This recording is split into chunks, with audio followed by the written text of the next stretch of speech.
Hey everybody, this is a video about the sunbeams or the sun rays that come through the clouds called crepuscular rays.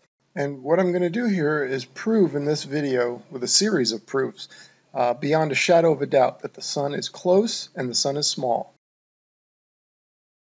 First I'm going to show you an experiment I did with the sun rays that's very solid proof that the sun is in fact close and not very big.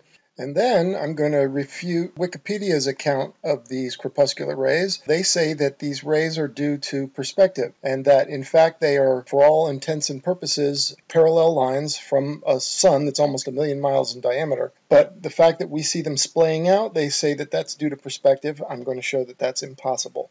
And then number 3, I'm going to show that it's actually, when you take a look at this picture of the crepuscular rays, that actually perspective is missing from this photo. If in fact the sun were 1,000,000 miles in diameter and 93 million miles away, the heliocentric model is in trouble. So let's get to my experiment. I watched a video from my perspective. His video is called Flat Earth Sunbeams Part 1. I was outside and I go, man, let me try that. And I just kind of ran in, I grabbed some cardboard, I cut some holes in it, and I wanted to see how the sun reacts coming through. So here I am, raising it high over my head, so I'm about 8 feet away from this, and the light doesn't diverge or spread out. You know, it doesn't splay out like we see the crepuscular rays. And this sun's far away. Just like in the heliocentric model, the sun is far away, right? 93 million miles away from our clouds. But we see the sun rays splaying out from the clouds as though it were a close sun and not a faraway sun. Well, you can see when it is far away, the light beams are parallel and they don't splay out or diverge from the clouds. So then I got a little bit more sophisticated. I went inside and I cut some nicer holes in another cardboard. You know, my budget went up. And here they are, and I put some CGI here. I put some beams in there, and you can see they are dead straight. No splaying out. And then you can also, there's a part here where I have it up overhead and I had the same results, no splaying out. So this is the example of the faraway sun, that the rays, this is what we should experience coming through the clouds. The rays from a sun that's almost 1,000,000 miles in diameter and 93 million miles away, when those rays get here, they should be parallel and dead straight. But we don't see them as dead straight. We see them splaying out or diverging from the clouds. Something's not right here. Okay, here I am inside. Notice I got my light close. Look at already you can see the light splaying out. You see that? I drew you can see the circles on the floor and on my piece of cardboard actually. Those are the original size of the holes that when I was outside they lined up perfectly. Here you can see them completely splaying out. And if I put the rays on it like this, the sun rays, and that's not even as splayed out as they got, it's just that the cloud is in view. And I want you to be able to see the cloud, which is my cardboard with the holes cut out of it. That way I could line up the rays. But as you can see, when I moved up a little bit off the floor and put the light even closer, the rays really splayed out. So I just wanted you to see that. Okay, so there you go. There's hard evidence that when the light source is close to the clouds, the light will diverge. The dispersion pattern you can see when I was outside, the dispersion pattern remained the same, meaning the 5 holes that I had, like that, stayed exactly the same, and that's a faraway light source. But when the light source was close, they splay out. That definitely supports the flat Earth model of a small, close sun.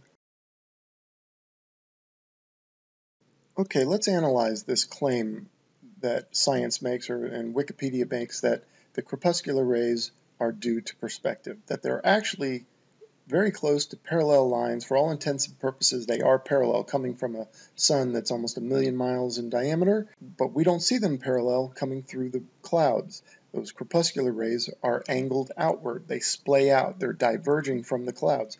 And Wikipedia is saying that that's due to perspective. Okay, and Wikipedia also uses railroad tracks like these.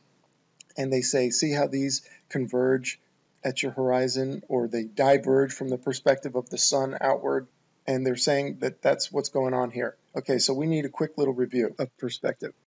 Notice in this long hallway, all parallel lines and planes angle to the eye level or the eye position of the observer. Notice that the side walls angle in, those are parallel lines to one another, and the ceiling and the floor are also parallel, but notice how they angle toward each other and they come to your eye level. All right, you have an X, Y, and Z axis. So the railroad tracks would fit your Z axis. That's going away from you, and those lines, yes, they converge. But the sun, and especially when the sun's overhead, would be bombarding us with huge vertical parallel lines, or rays, parallel rays. Yet, we don't see any of that, ever. So what I'm going to show you here is that this claim that these corpuscular rays is due to perspective is not true. It's impossible, because perspective will not converge or diverge or splay out lines or planes that are parallel to one another, that are perpendicular to the viewer or his z-axis. Okay, so like in this picture of the railroad tracks here, the lines going away from you, that's I did with the green line, that's the railroad track, that's obvious. And right from the get-go, they start to converge. Now those are parallel lines, but yet we never see them as parallel. They're always converging as they go away from you. Now the black poles that I have going down the side of the railroad tracks are also parallel lines to one another. But notice that they stay parallel. They don't lose their parallel orientation. They may get shorter and they get smaller, that's true. They do have a sort of a convergence, but they don't change their parallel orientation, these vertical lines, because they're perpendicular to you. Now, this is why invoking perspective to explain the corpuscular rays doesn't work, because perspective does not splay out these vertical lines, yet whenever the sun is overhead, we should see vertical parallel rays everywhere, and yet we don't see them. So perspective as an explanation for this is invalid. You know, what we see is the rays emanating from this omnidirectional sun. The rays fit the size of the sun, and the angles of the rays off the sun also fit the size of the sun and the shape of the sun. But they shouldn't fit the size of the sun if the sun is in fact almost 1 million miles in diameter and 93 million miles away. The rays should be huge and the sun small. So that's telling us that the sun is in fact close. Okay, and let's go back to what Wikipedia said. Wikipedia says that the rays from the sun are in fact parallel lines, but we don't see them that way because of perspective. Perspective splays them out. Okay, look at this picture. I put these rays in. Okay, so this is what's really going on, Wikipedia says. They say the rays are really parallel, and they would be from a 1 million mile diameter sun. But this is what our eyes do through perspective. It splays it out. Okay, here's another one. They say this is how they really are. They're vertical and they're parallel, but our eyes splay them out like this. Okay, so then why doesn't perspective take these telephone poles and splay them out like this? We don't see that, do we? Why doesn't it take these buildings and splay them out like this? They're vertical and they're parallel. Well, because what we see, the corpuscular rays, is not due to perspective. It's just due to the nature of an omnidirectional light source with the light coming out in all directions. And it's coming from a small sun. It's impossible that this sun is 1 million miles in diameter, as I've already showed you.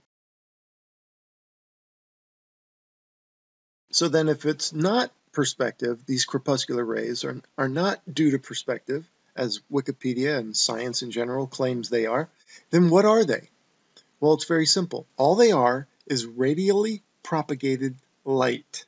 Or another way of saying it, light rays emanating out from a common center, like the sun, or any light. And I understand that the light rays coming off the sun looks like perspective. It shares the common trait where, with perspective, all the lines and planes converge at a point in the distance called your vanishing point. The sun also has that look, where looks like the rays all converge at a point in the center of the light. Actually, the light rays are emanating out from a common center, but I can understand how they look alike, but they're not the same. Okay, that's all it is. And so, as we've already proved, that perspective can't explain the corpuscular rays, because where are all the vertical parallel sun rays then? They don't exist. Okay, so next I'm going to show you with streetlights and sunlight and how they look exactly alike. Okay, let's take a look at some light rays. Let's look at how the sun and a street lamp look the same. The one on the left is a street light, and the one on the right is the sun. Okay, notice that the light source and the rays match one another. And with the street light, that light is here on Earth, right? It's right there on your street. And those rays look in proportion to that light. They're also here, right? On your street or wherever you see that light. The sun, they're telling us, is actually far away, but the light rays are close. Like when we see these crepuscular rays coming through the clouds. And did you know that streetlights also have crepuscular rays, just like the sun does? And you know what? They look identical. Let's have a look.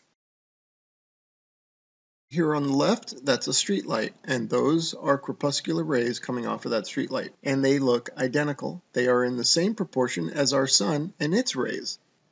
And you can't say that that's perspective because they're right there. And as we've seen, perspective can't explain those rays anyway. So those rays are nothing more than radially propagated light. In other words, it's light coming from a common center. That's all. And look at this one. The left one is a street light. The one on the right are the sun rays. They are both in proportion to one another. The light source matches its rays, which indicates that they're both local. Okay, and this street light is here. We know it's here, and we know those crepuscular rays are here. There's no fooling us and telling us it's 93 million miles away or a million miles in diameter. And it looks just like the sun that they're telling us is far away and huge, and whose light rays are here, though, on the Earth. Same here. Same as what we see in the sky. The sun matches the sun rays. But in the heliocentric model, with a sun that's 93 million miles away and almost a million miles in diameter, the rays should be completely out of proportion, like this. You know, we shouldn't maybe even see the sun. Maybe the sun should just be a blob of light on the other side of our lit-up atmosphere from these huge rays. I mean, we see the sun like it's in our atmosphere, like it's close, but it can't be, according to the heliocentric model.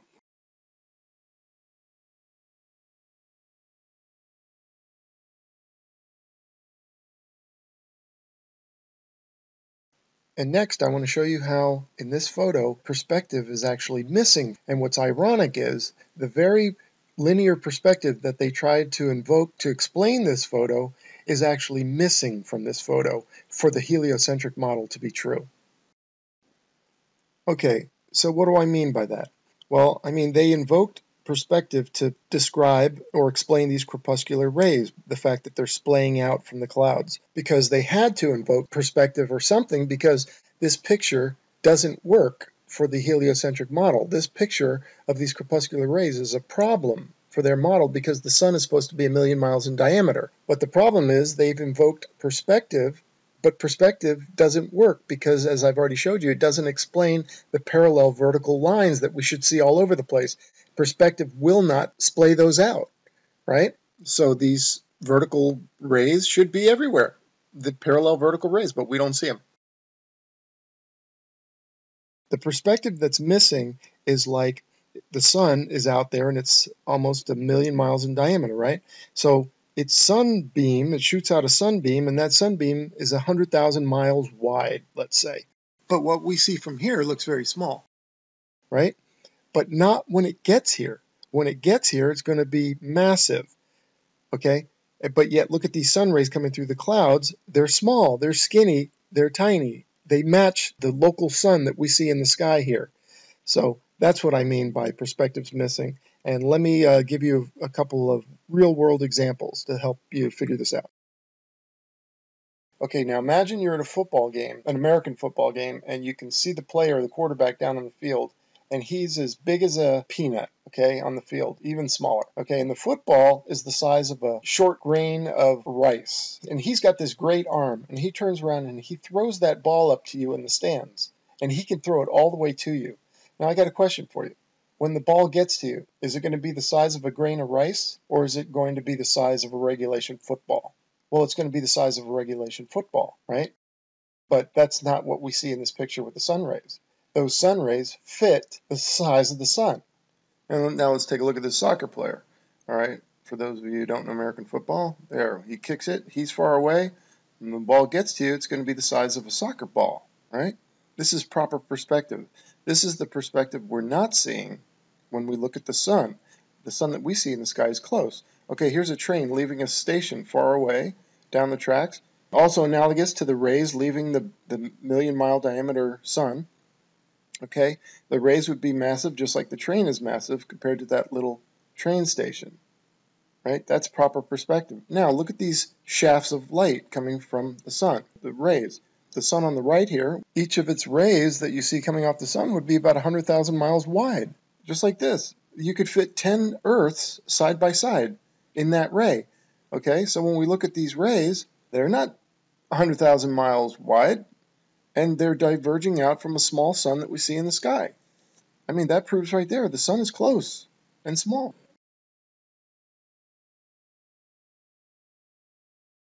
Now, I know somebody's going to seize upon this and say, hey, wait a minute, but we don't see perspective with the sun traveling over the flat Earth. We should see it shrink to a dot and disappear. We don't see that. Well, I was going to save this for another video, and I maybe still will, but let me introduce to you celestial perspective. It's different than regular perspective that we're used to every day. Regular perspective, we see a train on the tracks, and as it goes away from you, it gets smaller and smaller and smaller until it disappears. But the sun, on the other hand, is different because the sun, when it's quote-unquote next to you, is high overhead and has already experienced a reduction in size. Now, as it goes away from you, it follows the convergence lines down to your horizon, essentially keeping its same distance from you. So the two movements offset each other. The one, the sun moving away from you, and then the visually lowering as it follows the convergence lines down to your eye level horizon. Also, the sun is too big to shrink to a dot anyway, right? It's going to go below the observer's horizon before that happens. Now note this about the convergence lines. Notice that on this wall of lines, the higher up they get, the more steep they get. They orient themselves away from the horizontal and more to the vertical. So the train on the tracks, as that goes away from you, it's right on your eye level. It's actually on your z-axis. Here's a picture of the z-axis, x-axis, and y-axis. It's on your z-axis, so all you can see is the train get smaller and smaller and smaller. You can't see any movement laterally or vertically out of that plane. But the sun is different because the sun, even though it's cruising over the Earth parallel to the ground, it's on a much higher plane. So when it's overhead, it's already had a visual reduction in size. So now when it goes away from you and it follows those convergence lines down, it'll appear to be the same size because the going away and the lowering kind of offset each other. And same as this train. If you put this train high up overhead, that will cause it to already have a visual reduction in size also. So now when it goes away from you, it too will maintain its size. Kind of like if you're flying a kite, right? And you have the kite and it's a mile overhead, well, it'll appear a certain size, right? But let's say it takes a nosedive, but the string stays taut, so it goes all the way to the ground. Now it's a mile further down the road from you, but it's still the same size visually, right? So that's kind of how this works too. So let's recap. In my experiment, I showed that when the sun is close, the rays splay out, but when the sun is far, the rays are straight parallel beams. Yet, this is what they show us, this picture of crepuscular rays, and say that that's a faraway sun. Then I showed you how perspective can't explain what we see because it doesn't splay out things like these poles or these buildings. And then I showed how the sun mimics perspective. It has the same look. The light rays radially propagate outward, or they radiate out from a common center. And that's what we're seeing with the sun. It's not perspective. And then I showed how the streetlights, the crepuscular streetlights, match the sun. The same crepuscular rays from the sun and from the streetlights, and they look identical. Both local light sources and local rays. Then I showed you celestial perspective, and that's different from regular perspective, like the train going down the tracks that's on your same plane as your eyes, and as that goes away, it can only shrink. It gets smaller and smaller. But the sun is high up overhead, so it's vertically already had a visual reduction in size. So as it goes down to your eye level horizon, it'll maintain its same size. Okay, and that wraps up celestial perspective, and that wraps up this presentation. I believe we made a strong case. A lot of evidence here, if not complete proof. And thank you so much for watching. There's only one thing left to do. Let's kick the ball out of here. Take care.